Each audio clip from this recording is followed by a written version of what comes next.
You're listening to History Podcast for Sleep. What medieval children really did all day. A slow journey back in time, where childhood meant more mud than mischief, more chores than choices, and bedtime often included a pig snoring at your feet. Hey guys, tonight we're stepping into the rough, scratchy socks of a medieval child, and you're not going to like it. Imagine this. It's still dark outside, the fire's long gone out, and the stone floor beneath your feet might as well be ice. You open your eyes, curled under a flattened sheepskin next to two siblings, one of whom has wet the bed again. The rooster hasn't even crowed yet, but your day, it's already begun. You wake up in a one-room cottage, and that wool tunic you slept in, yep, that's your outfit for today too. A belt holds it together if you're lucky. If you're not, twine will do. There's no privacy, no mattress, no concept of personal space. And as your bleary eyes adjust to the dim gray dawn leaking through the thatch roof which leaks more than it covers, you realize the chores won't wait. There's no alarm clock, just the sharp elbow of your mother and the thin, acrid smoke of a peat fire she's barely reignited. It stings your eyes, but hey, at least it means breakfast is coming. Sort of. On the table, actually. A rickety plank on barrels, you're greeted with yesterday's rye crust, soaked in something hottish. Maybe weak ale, maybe milk, if the cow's cooperating, butter, hot jam. That's for dukes and dreams. Welcome to the year 1357. You're about 7 years old, and you probably won't survive this, so before you get comfortable, take a moment to like the video and subscribe, but only if you genuinely enjoy what I do here. And hey, drop your location and local time in the comments. I love seeing where and when you're listening from. Now, dim the lights. Maybe turn on a fan for that soft background hum, and let's ease into tonight's journey together. You shuffle across the uneven floor, towing aside the chamber potful, Agonand, tiptoeing around the dog, who growls sleepily from under the table. Outside, the dawn is streaky and blue. A rooster starts crowing like he owns the place, and the village stirs to life with the crunch of wooden clogs on frozen mud. The barn smells awful already. If you're a peasant child, there's no such thing as childhood the way we think of it. You're just a small, slightly more breakable adult, and that means working fast. Your father might be out already, heading to the Lord's land to hoe barley fields or shovel something dreadful. Your mother's probably setting up for the daily scramble, mending, cooking, trading, and herding you and your siblings like a pack of goats. Your first job is simple. Don't be in the way. Your second job, help. This morning, that means blowing on a smoldering twig to relight a torch. Then you carry water from the well, which is somehow uphill both ways.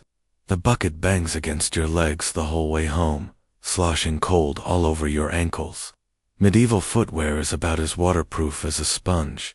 Historians still argue whether peasant children were overworked or just contributing to the household, but either way, no one's asking if you're tired.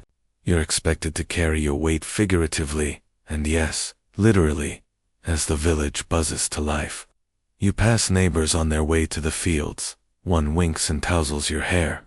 Another curses the frost. A third mutters about the local lord steward increasing the grain tithe again.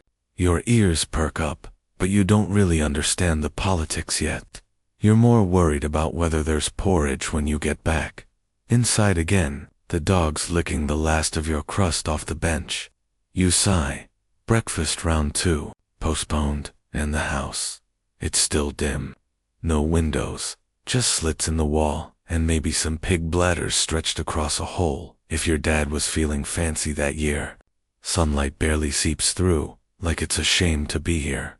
Still, there's something kind of cozy about it, the way the hearth glows just enough to see your sister yawning like a bear cub, and your youngest brother pulling straw from his hair like it's a treasure. You find a bit of rhythm in this morning chaos, sweeping out the straw, gathering eggs from the coop if the hens haven't staged another rebellion, stacking firewood, scraping something off something else. A normal start, really. And clothing. Fringe fact. Some kids wore shoes stuffed with moss in winter. And not because it was stylish, because their toes would freeze off otherwise. There's no heating, no insulation, and no real hygiene unless you count wiping your nose on your sleeve as advanced grooming. You do? If you're from a noble family, things are different. You might wake up in a stone manor house with a bed, actual linen, and maybe even a servant to help you dress. But don't get too excited. The stone walls sweat in winter. Lice don't care how rich you are, and your governess is waiting with an hour of Latin drills before breakfast.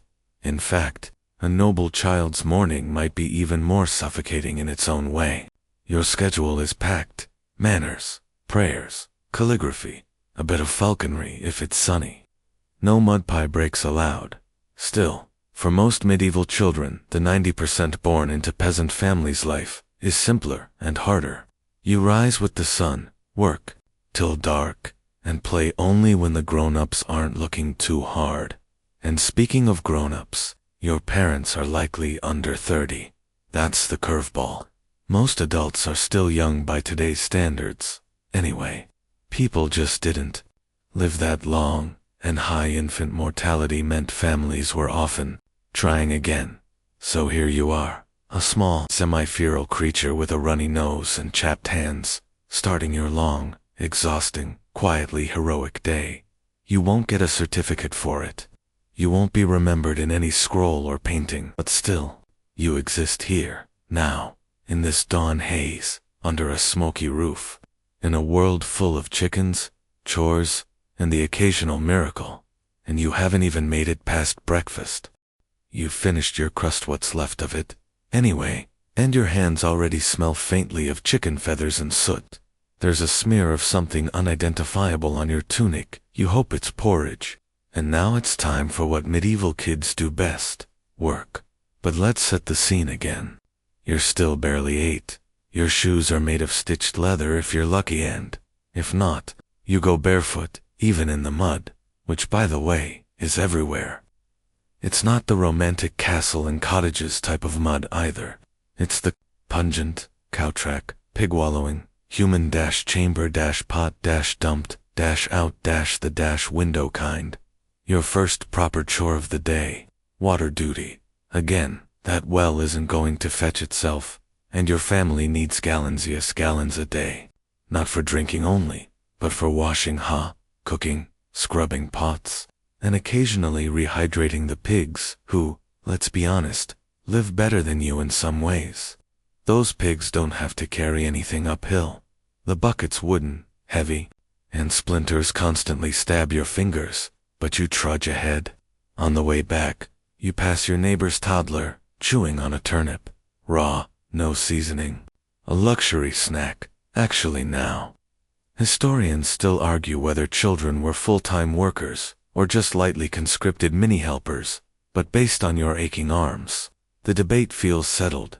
Tasks vary depending on the season. Spring means planting. Summer means scaring birds off crops, usually by waving your arms and yelling nonsense. Autumn, you're hauling sheaves of barley and beans, sweating under a wool cap. And winter, that's firewood gathering time, aka, carry this log while your hands go numb. Today, it's feeding the animals. First, the pigs. You slop a mixture of leftovers, mostly cabbage, bread crusts, and unrecognizable stew bits into the trough. The pigs grunt, shove, and eat better than you. You envy them. Briefly then, it's egg duty. The hens are moody this morning. One pecks your hand hard enough to draw a red welt. You hiss through your teeth and whisper, which, under your breath, the hen gives you the side eye, and for a second, you wonder if she actually understood. Stranger things have happened. After that, you check on the family goat, who glares at you like you stole his inheritance. He probably has a name something like Clover or Meaty. You tug his tether, refill his water, and check his belly for bloat, like your mother taught you. Kids in the 1300s didn't play veterinarian. They were the veterinarian. Your sister's off picking herbs nearby, stuffing them in a ragged satchel. marigold for wounds, mugwort for digestion, and that mystery leaf she swears stops you from turning into a werewolf. It doesn't.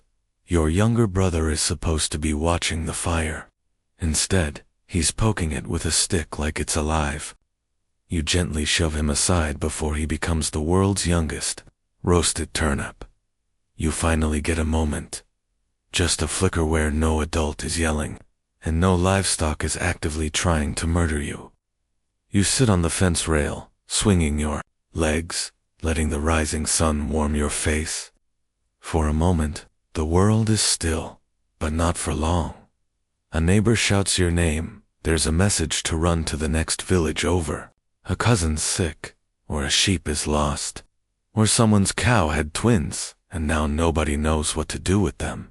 Messenger duty is one of your regular gigs. It's simple, but the path takes you through muddy lanes, past a forest edge, and across a creek that smells like boiled swamp socks. Along the way, you might pass the blacksmith's apprentice, a boy, barely older than you, but already scarred from flying sparks. He winks, holds up a half-made horseshoe, and says, "Trade you for a boiled egg." You have no eggs. You both laugh anyway. It's a grim, hungry sort of humor. You get the message delivered, and return to find your sister yelling about a missing chicken. Again, it's the same one every time. She swears it's cursed. You both spend half an hour chasing it through cabbage rows until it hides under the cart axle. Victory. You're rewarded with half a boiled onion. Seriously, it's not as bad as it sounds. There's something comforting about biting into the warm, slightly spicy flesh of a roasted allium with dirt under your nails and victory in your heart. And now it's midday. Somehow no clocks. Remember, you gauge time by the sun's position, the smell of stewing leeks, and the precise moment your stomach growls louder than the dog's. Lunch is served. More bread, maybe some cheese, if the cow's been cooperative. Possibly a handful of dried peas, or gasp a salty scrap of bacon from the hanging rack. Curled like an old shoe, but beloved nonetheless. And this is your life. No break room, no nap. The only free time you get is when you can sneak it when the adults are distracted, or when you finish your job faster than expected. And even then, your reward is often just being assigned the next task sooner. Still, there's something oddly grounding about the rhythm of it, the simplicity. You know your place in the world. You know what tomorrow holds. Hint, it involves chickens again, and despite it, all the splinters, the smells, the endless errands, you find slivers of joy. You race your siblings to the stream. You build castles from mud and straw. You laugh when someone falls in the pig pen, as long as it's not you. Fringe fact. In some places, kids were tasked with acting as human scarecrows. Yes, standing in the field, yelling at birds all day. One poor boy reportedly scared crows so hard they attacked him.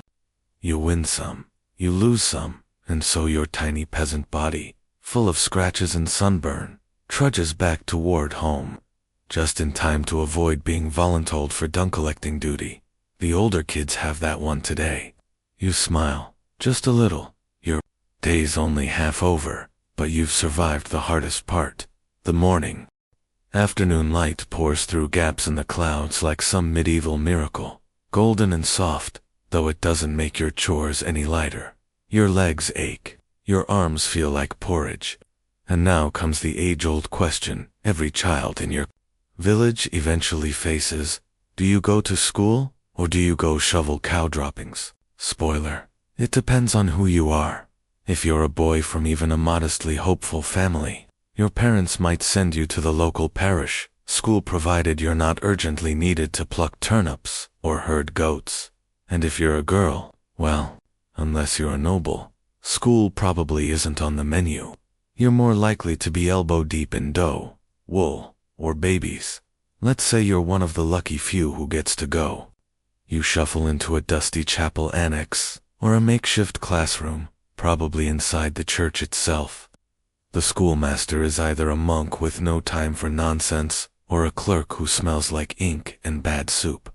There are no desks, no coat boards, just benches and slates. Your writing tool. A sharp stick and a smear of beeswax. No pressure. Today's lesson is Latin. Again, always Latin. The language of prayer, law, and anyone who matters. You're expected to memorize endless phrases like pater, noster, quies, incelis, even if you don't quite know what it means. Your teacher drills you with a rhythm stick, raps knuckles when you daydream, and recites passages until your eyelids betray you. Historians still argue whether these early medieval schools helped social mobility or just reinforced rigid roles, but to your sleepy brain, it's just a blur of syllables and sore fingers. Meanwhile, outside, your best friend, who didn't make the education cut, is chasing a loose cow through a neighbor's cabbage patch. He's barefoot, yelling, and having the time of his life. You stare out the narrow window and wonder if the alphabet is really worth it. If you weren't sent to school, you're probably helping with farm work this afternoon. And no, it's not glamorous. Cow duty means real cow stuff. Herding, feeding, milking, and yes, scooping the warm aftermath with a paddle. You and a few other village kids team up, pretending the steaming piles are dragon treasures because coping is an art. One of the smaller boys gets too close to a tail swish and ends up wearing his lesson. You all laugh until you can't breathe. Even the cows seem amused. In some cases, kids are apprenticed instead to a craftsman to learn a skill. You might be sent to a weaver, a cobbler, or even the village alewife. And while it sounds exciting, being an apprentice is basically, here's a broom.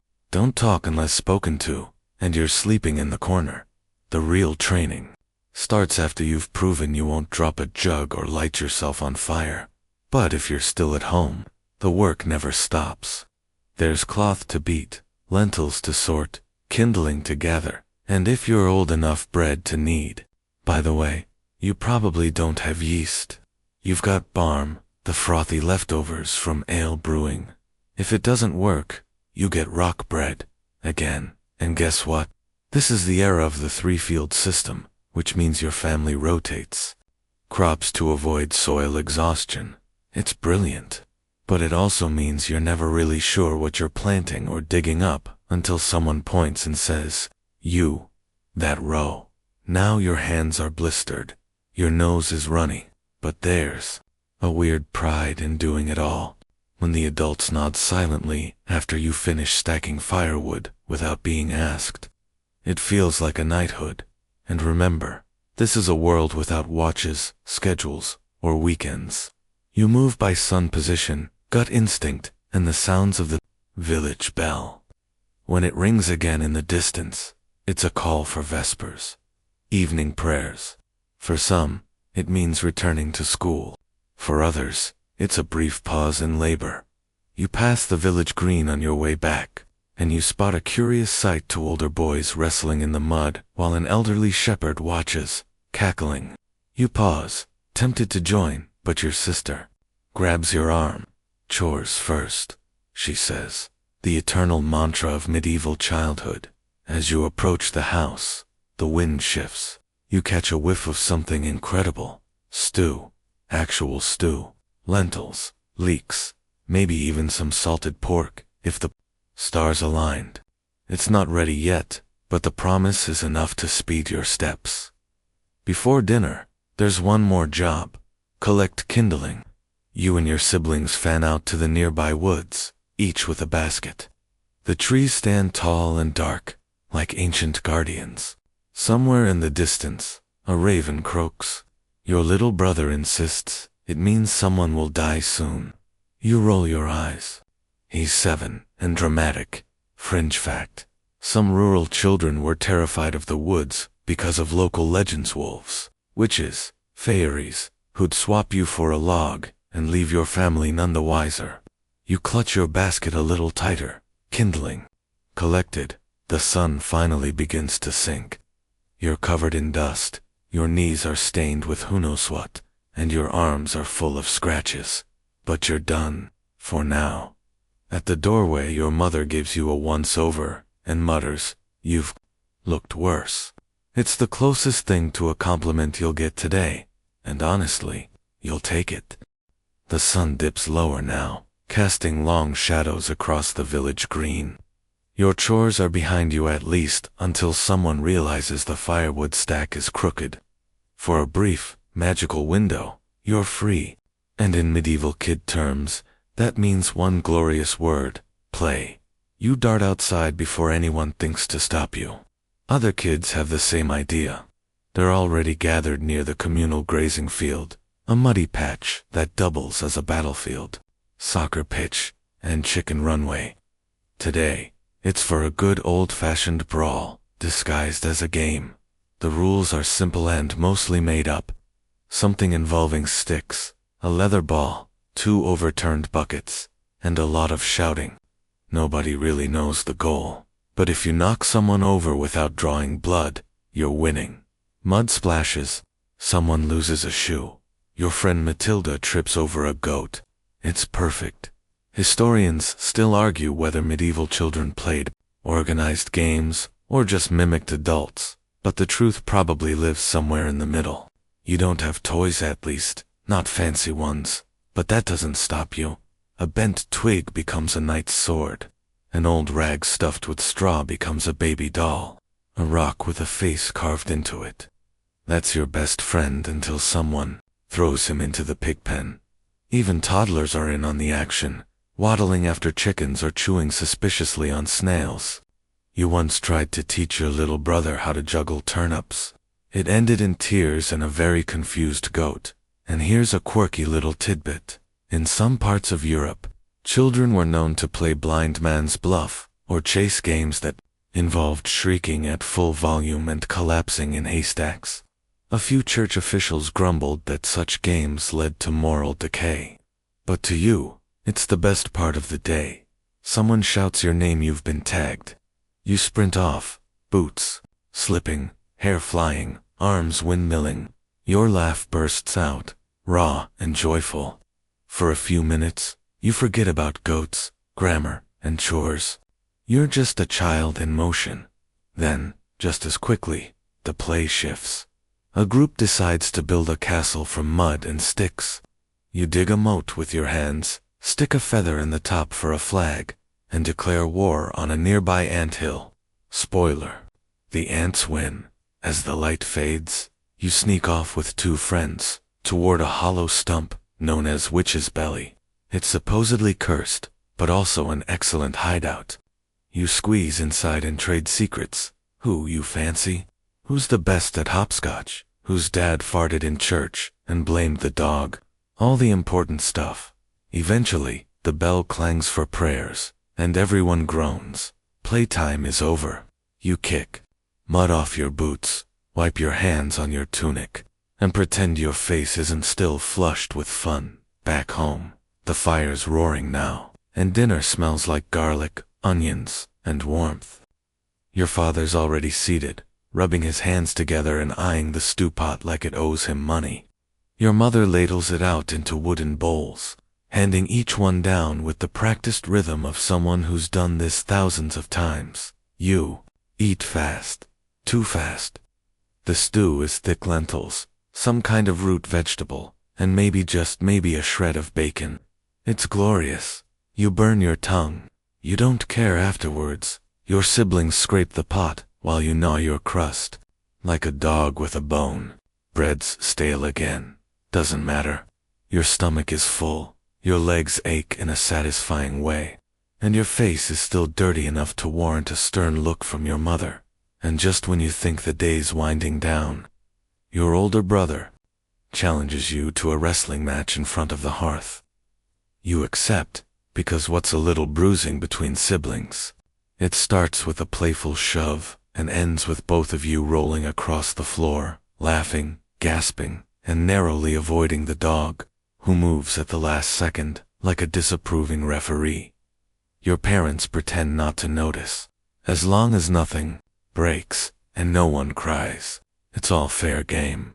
Then come the stories. Your grandfather, when he's in the mood, leans forward, and starts spinning tales from his own childhood.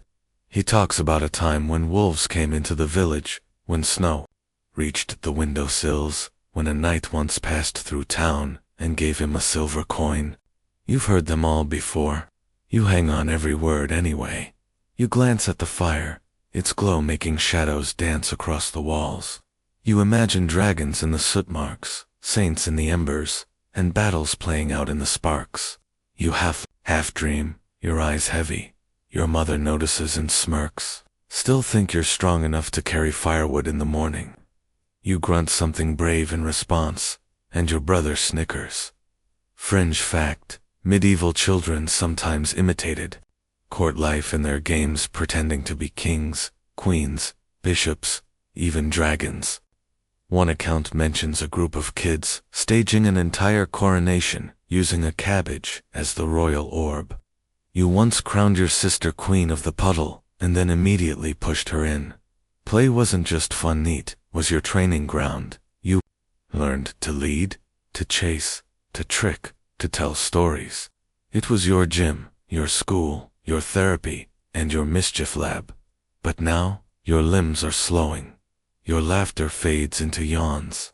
Your eyes blink longer and longer, and though there's no such thing as bedtime, in medieval terms, your body knows, the day is done. The hearth crackles low as the stew bowls are cleared, scraped clean with hunks of crusty bread. Your hands still smell of smoke and onions, but no one complains. Smelling like food is a luxury, not a problem. Your mother wipes her hands on her apron, nods toward the corner, and just like that, it's time for the next part of your day, God time. You sigh. Shuffle over to your place near the hearth, and kneel on the hard-packed floor. Every night, without fail, your family says prayers together. Even your grumpy older brother, who mutters them so fast it sounds like he's being chased. You join in, half whispering Latin words you barely understand, though you've said them enough times that they flow out of you like muscle memory. Paternoster, qui is in caelis. ... It's single quotes as peaceful, kind of. The fire's soft glow dances on your father's face as he crosses himself. Your little brother picks his nose during the blessing. Your mother gives him the look. He stops. You smirk. Sometimes, your parents read from a small book of hours, if they're literate. Many weren't, even among the gentry, but more often, they recite the same well-worn prayers. Evening prayers are like medieval lullabies, repetitive, solemn, and whispered just loud enough to keep your brain from drifting too far into dreamland. And here's the curious part. Kids like you were expected to know these prayers early, like early. Church doctrine said children were responsible for their souls by the age of 7. 7? You barely know how to hold a spoon without flinging porridge at the dog. And yet you're supposed to have your eternal destiny figured out. Historians still argue whether this spiritual pressure helped kids feel grounded, or just terrified them into compliance. You just know that if you fall asleep during prayers again, you'll be woken up with a flick of cold water to the forehead. After prayers, your father says something about giving thanks for the calf born last week, and your mother mutters something about keeping the rats out of the flower bin. Your older sister chimes in with a saint's name she's been obsessed with lately, Saint Dymphna, patron of mental illness and runaways. You don't ask why. It's best not to.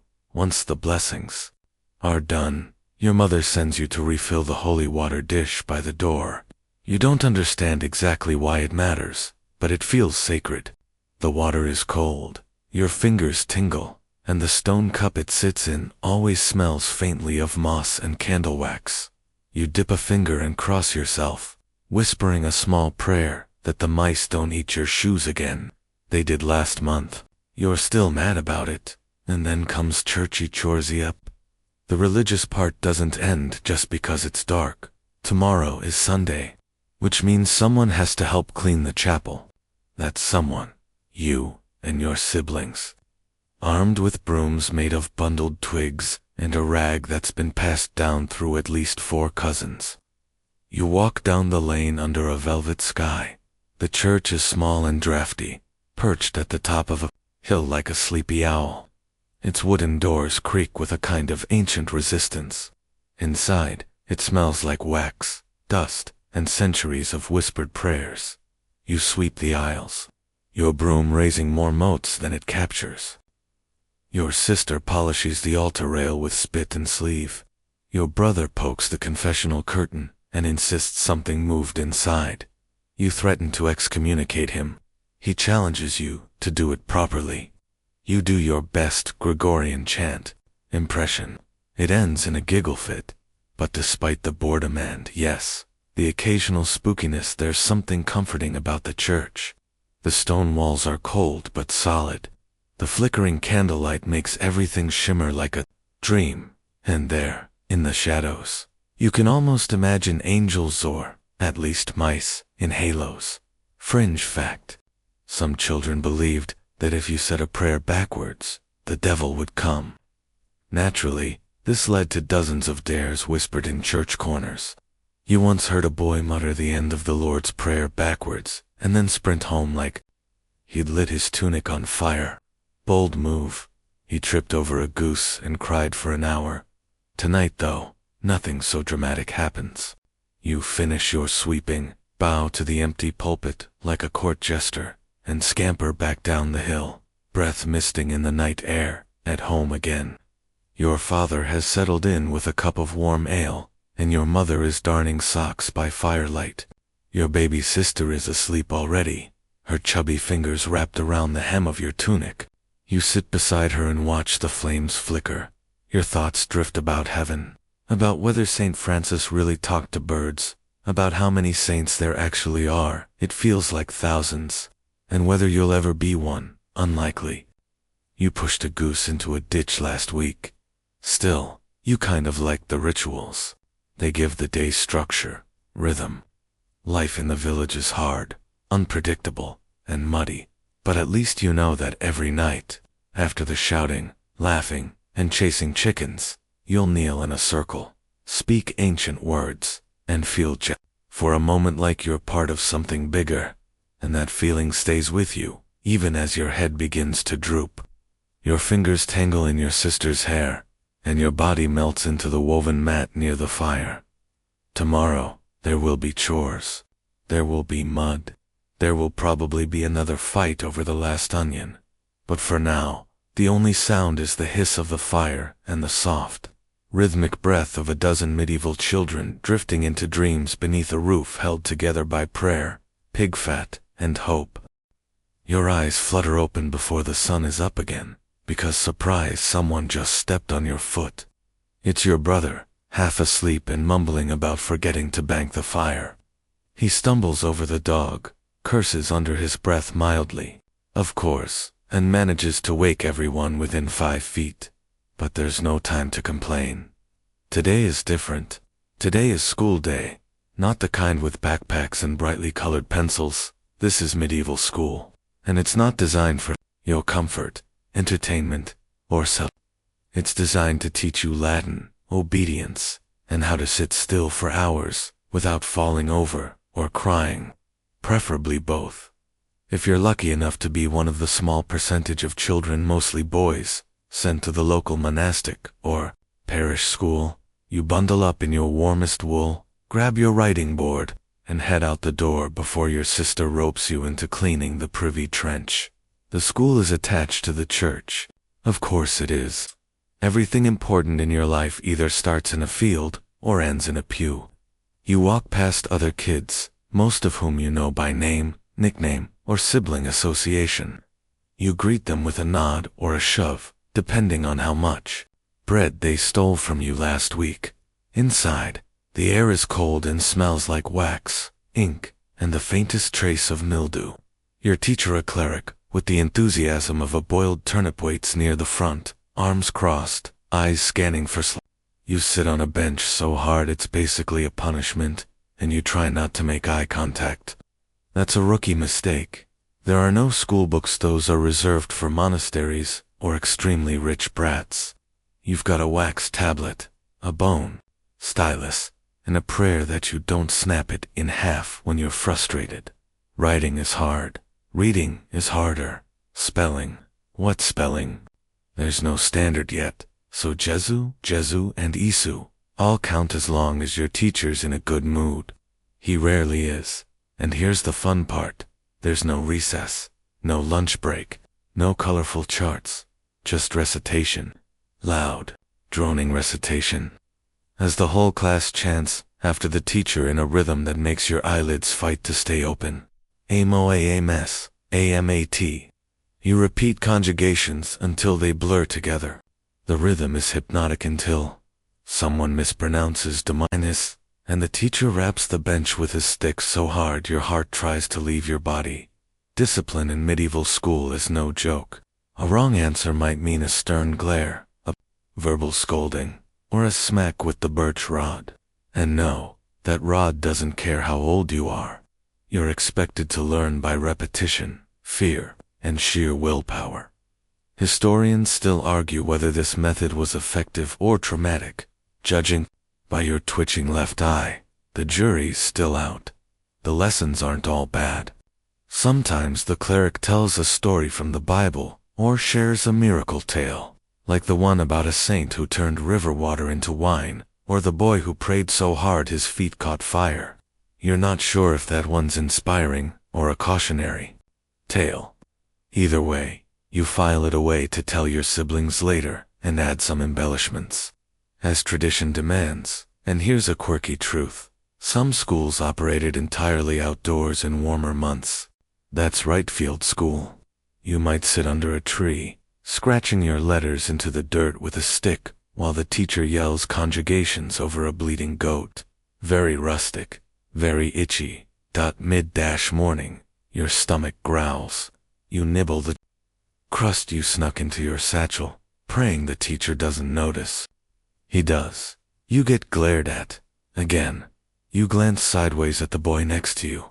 He's doodling something in the margin of his to bleed a pig, maybe, or a dragon wearing a bishop's hat. You stifle a laugh. That would get both of you whacked. If you're from a noble family, school might be a bit different. You have a private tutor, maybe even a governess if you're a girl, rare, but not unheard of. You learn to read the Psalms, maybe study French if your family has aspirations at court. You're indoors. You might even have a cushion. That doesn't stop the learning from being painfully dull, but at least your behind isn't going numb. By midday, your brain is mush. You've recited lines from the Book of Psalms, translated a few sentences from Latin, and tried and failed to remember the 7 deadly sins in order. You get stuck after sloth and have to start over again. The school day ends with another round of prayer. Your voice is hoarse. Your neck aches from hunching over your tablet. Your fingers are stiff. Your mind is foggy. And you're pretty sure ablative is just a made-up word to torment you. Fringe fact. Medieval children were sometimes taught by chanting everything in unison loudly. The idea was that it helped the words stick. It also meant that any passerby could hear your entire class shouting about grammar from halfway across the village. Finally, blessedly, you're released. You spill out of the church school like a prisoner who just tunneled out.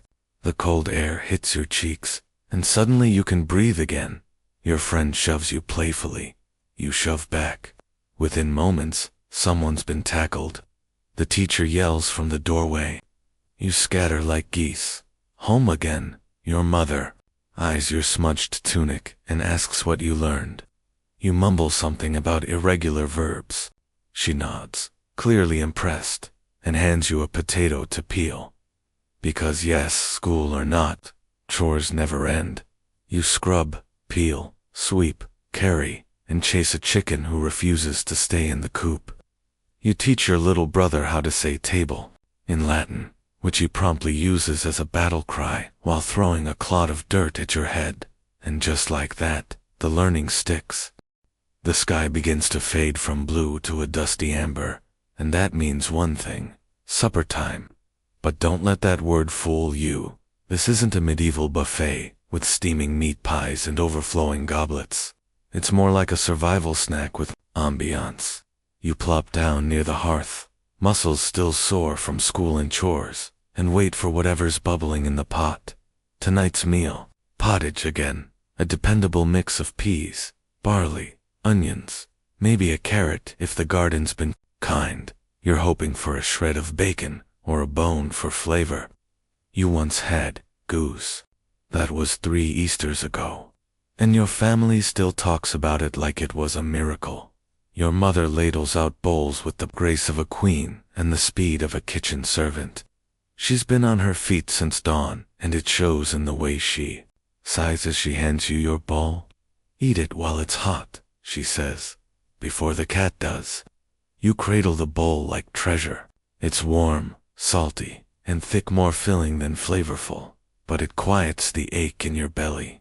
Bread's on the side. It's tough. You soften it by dunking it into your stew. One of your siblings tries to steal your crust. You jab them with your elbow. They jab back. It's a sacred ritual. The table or board really is shared by all, and manners are mostly about not slurping too loudly or knocking over the jug of weak ale. Yes, ale for kids. It's barely alcoholic, and mostly safer than the water, which is occasionally trying to kill you. Historians still debate how nutritious medieval peasant diets really were. They were carb-heavy, yes, but full of beans, grains, and seasonal greens. Not glamorous, but enough to keep a small child running until bedtime. Mostly. But if it's a saint's day, you might get meat, or fish, or something sweet like honeyed porridge, or baked apples. Those are your favorite nights, the rare celebrations, when the air smells of roasting and the grown-ups smile more often.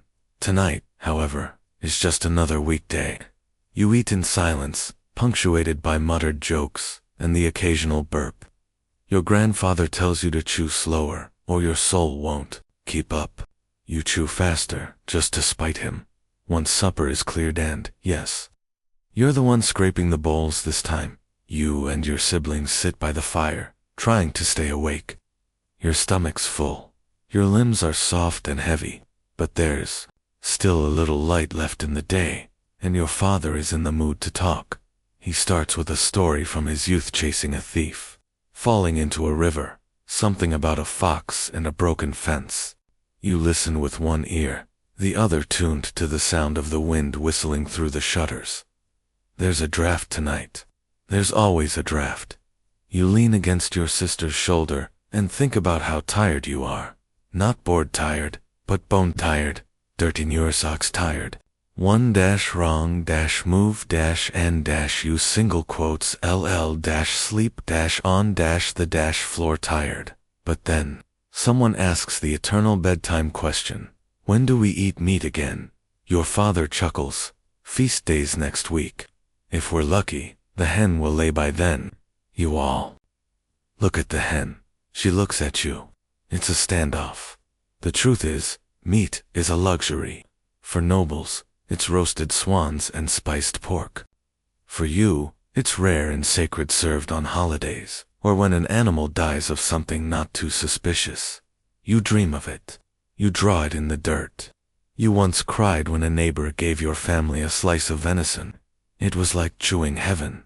Fringe fact: in some parts of medieval Europe, beaver was classified as fish by church authorities because it had a scaly tail. So during Lent, some lucky monks feasted on beaver stew without breaking the rules. You have no beaver, but if you did, you wouldn't ask questions. Tonight though, it's just peas and hope after dinner. You help clean up, wiping the board, throwing scraps to the dog, hiding your spoon so your brother won't accidentally take it tomorrow. Then comes the final task, closing up the house. You check the shutters, still drafty, poke the fire, still smoky, and toss the cat off the only blanket with minimal drama. Your mother nods approvingly. You're learning slowly. You snuggle into your spot on the mat, between your older brother who kicks and your younger sister who drools. The room is full of family, of warmth, of tired sighs, and whispered good nights. No one has their own room. Privacy isn't a concept. You've probably never been completely alone in your life, and yet, it feels safe in its own itchy, smoky, slightly overcrowded way. You pull your scratchy wool blanket over your ears to block out the sounds of your father snoring and the pig in the corner shifting in its sleep. Yes, there's a pig in your house. It's winter. It's warmer in here. You've named it. You've made your peace. And as your thoughts drift toward feast days, Latin verbs, and the elusive hen that refuses to lay, you feel your eyes getting heavy again.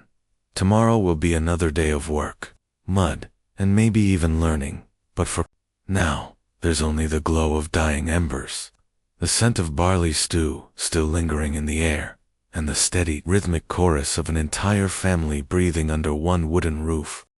The morning comes again, too soon and too cold. And as you peel yourself off the sleeping mat stiff-limbed and haystack, you wonder, just for a second, is this what getting old feels like? You're 8, maybe 9, and your back already cracks when you stretch. But don't worry. Today isn't about school or farming. No, today is about something truly exciting, fun, or at least what counts as fun in the year 1381, with the adults busy, your father mending a fence, your mother elbow-deep in laundry, you and the other village kids are free for a few hours. You sneak away with nothing but a turnip in your pocket and mischief on your mind, your destination. The green beyond the chapel, a muddy patch full of opportunity. You're already planning a game, stone bowling maybe, or keep away with. The rules change every time, and that's part of the joy. Today, it starts with a stick and a rock. Within minutes, it's a kingdom. The stick is your sword. The rock is a treasure. You're the lord of the hill, which is actually a manure pile, and your brother is a dragon trying to steal your turnip. A battle erupts. No one wins. The turnip ends up in the pig trough.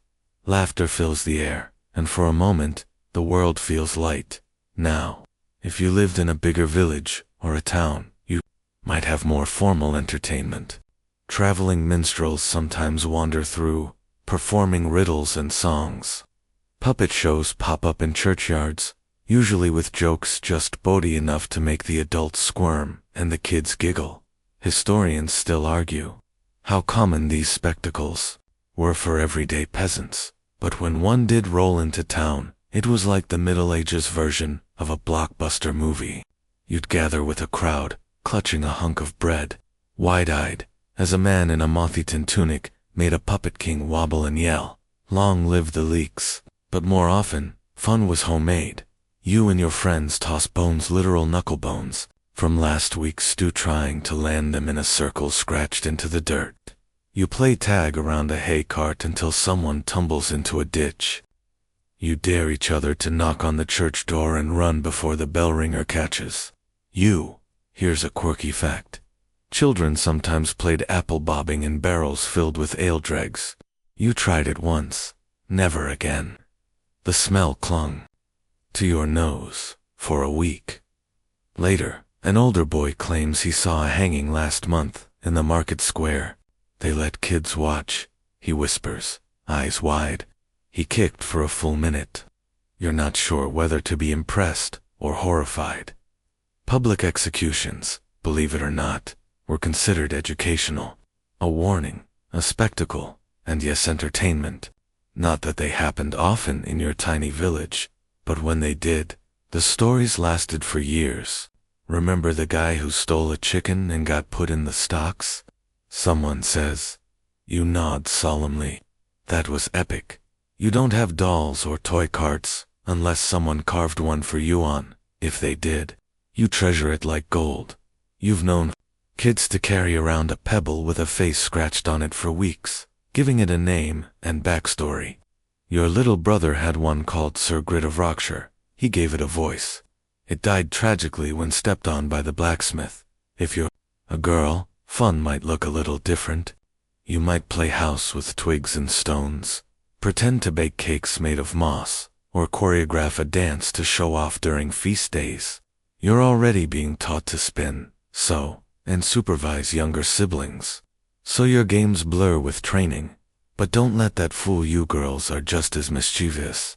Your older sister once convinced the neighbor's son that the well was haunted by the ghost of a milkmaid who'd never finished her cheese. He didn't sleep for 3 nights. By late afternoon, your stomach growls again, and you retreat home, mud-caked and bruised from one too many enthusiastic games of duck turnip. Your mother scolds you playfully. You smell like a compost pile with feet, she says, holding her nose. She hands you a chunk of cheese and a smile. You eat both gladly. Evening settles in again, and the day's games turn to stories. You sit near the fire, carving faces into potatoes and pretending they're townspeople. Your brother conducts a mock trial for one accused of stealing cheese. You act as judge. It's a farce. The potato is found guilty and eaten. Fringe fact. Some villages hosted seasonal festivals where children dressed as animals or saints and paraded through the streets. You once wore a sack and pretended to be a donkey. It was glorious. You brayed so loudly, the parish priest came outside and tripped on his own sandals trying to shush you. And while these moments seem silly, they matter. You're learning things. Social rules, strategy, how to duck, how to bluff, how to spin a story so wild, even the grown-ups lean in closer. As the fire dies down, your father announces, "Tomorrow's wash day." A collective groan ripples through the room. You glance at your stained tunic and wonder if you can get away with accidentally losing it. No chance. Still, as you nestle into your shared mat, the day's fun echoes in your muscles sore. From laughter, bruised from chasing, and perfectly content. Tomorrow will be full of chores again. But today, you played like a lord and laughed like a fool, and that's more than enough. You wake up stiff, sore, and confused. Someone's foot is on your neck, the pigs snoring, and your blanket smells suspiciously like cabbage. Ah, yes, you're officially no longer a little kid. You've hit the ripe old age of about 12, which in medieval terms means you're practically an adult. Childhood, that warmish bubble of mud pies and stick fights, is popping fast. There's no celebration, no birthday cake, just more responsibility, more chores, and adults who start asking you serious questions like, have you considered an apprenticeship, or can you hold a plow yet without crying? Today is the kind of day where everything starts to shift. Your limbs are longer, your voice is cracking. You're suddenly expected to make decisions, like whether to keep helping on the family farm, or go work under someone else to learn a proper trade. If you're a boy, your father's likely already eyeing you for the fields, the forge, or if he's ambitious maybe, the village miller.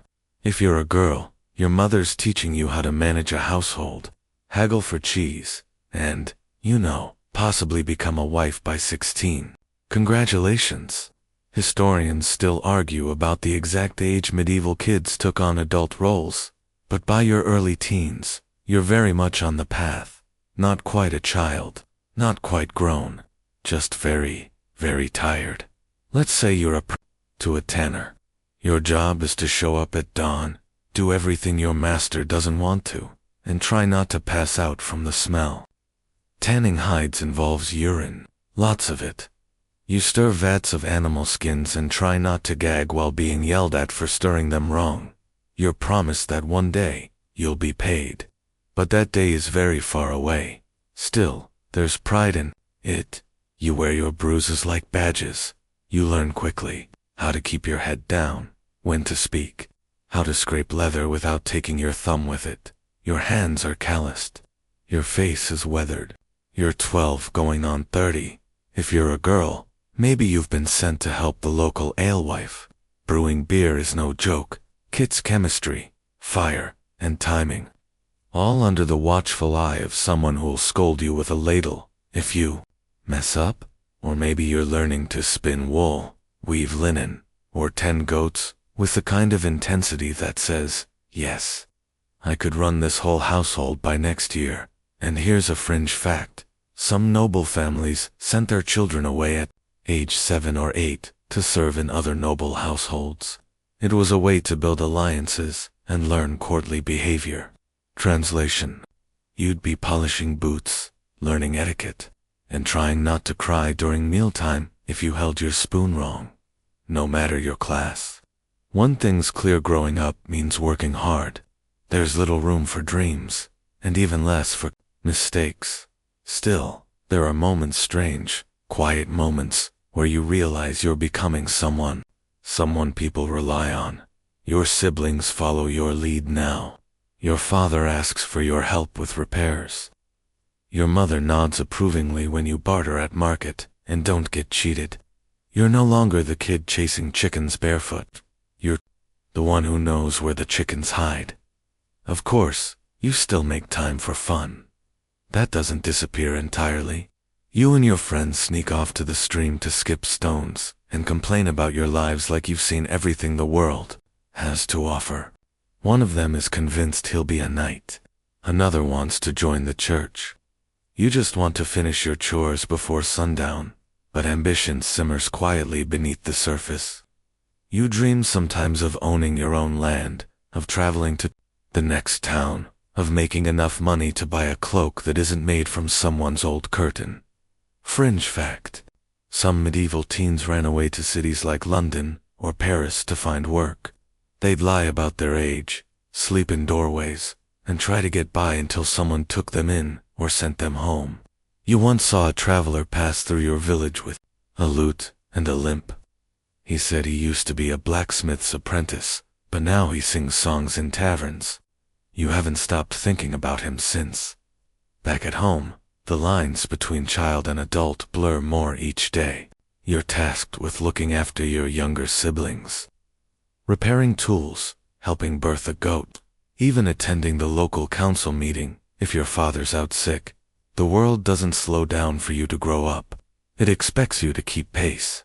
At night, when you curl into your straw mat, your thoughts race. Not about games, or goats, or Stoob, about the future. What happens next? Who will you be 5 years from now? Will you still be here, in this smoky room, listening to the wind rattle the shutters? Or will you be gone, sent off to train, to marry, to fight, to serve? You listen to your sister snoring gently beside you, the pig shifting in its corner, the faint creak of the roof beams above, and you realize this life has shaped you already. In mud, in fire, in prayers, and in pottage. You are, at 12, a person forged by repetition, hardship, and love, disguised as discipline. Your hands are rough, your voice is steadier, your mind is sharper than it was a year ago. And tomorrow you'll carry more than water. Darkness comes fast in the countryside. One moment you're stacking firewood, and the next, the sun has slipped away like a thief behind the hills. The lanterns are lit oily flames in clay cups or iron holders, their light flickering over your family's faces as the day comes to a close. You've survived another one, barely, and now it's time to do what every medieval child does once the chores are done and the last potato is scraped from the pot. Sleep, but not just yet. First comes the final sweep of the hearth, the careful banking of the fire coals tucked in with ashes so they'll survive the night, and a quick check that the shutters are latched, not that they'll stop the wind, or the rats, or the wind-borne rats. But it's the thought that counts. You help your mother lift the water jug to the table, check that the pot of embers is safe by the door, and nudge your baby sister's rag doll out of the walkway so no one trips. Everyone has their nighttime routine, and it's a choreography as practiced as a royal court dance, just, with more straw. Then you crawl into bed. By bed, of course, we mean the floor mat, a shared pile of straw, old cloth, and maybe a sheepskin if you're lucky. You nestle into your assigned corner beside 2 siblings, a cousin who snores like a goat, and yes, the family pig, who has claimed the warmest spot with the confidence of a queen. No one moves her. She bites. There are no pillows. You ball up your cloak or use your arm. There are no pajamas. You sleep in what you wore all day. Bathing is for special occasions or diseases. And if you need to relieve yourself in the night, chamber pot, if it's full, good luck. Despite the discomfort, you settle quickly. Your body's exhausted, your feet are sore, your eyes burn. You've worked since dawn, you've carried your weight, and you've done so with barely a complaint except for the incident with the bucket and the bee. That was justified. The room is dim, the fire barely alive now. The smell of smoke and cabbage and livestock clings to everything. But it's familiar, it's home. Someone sneezes, someone else coughs. A third person mutters in their sleep about fish. You roll over, groan, and try to make yourself smaller. Sleep comes in waves. It's never quiet. There's always a baby fussing, a dog barking in the distance, or a rooster who doesn't understand time. But still sleep finds you, because there's nowhere else to go, nothing else to do. The world narrows to the warmth of shared breath and the sounds of people trying to get comfortable on straw. Fringe fact. Some families slept sitting up, propped against walls, believing it was better for digestion and spiritual clarity. You tried that once. You fell over immediately. And here's a curious debate among historians. Did medieval children dream differently?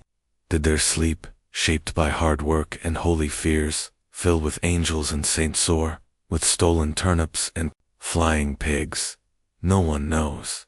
But you do dream often vividly. Sometimes you're a knight. Sometimes you're a runaway with a goose and a lute. Sometimes you're just back at the stream. Laughing tomorrow will come with the same rhythm: chores, prayers, meals, maybe a surprise or two.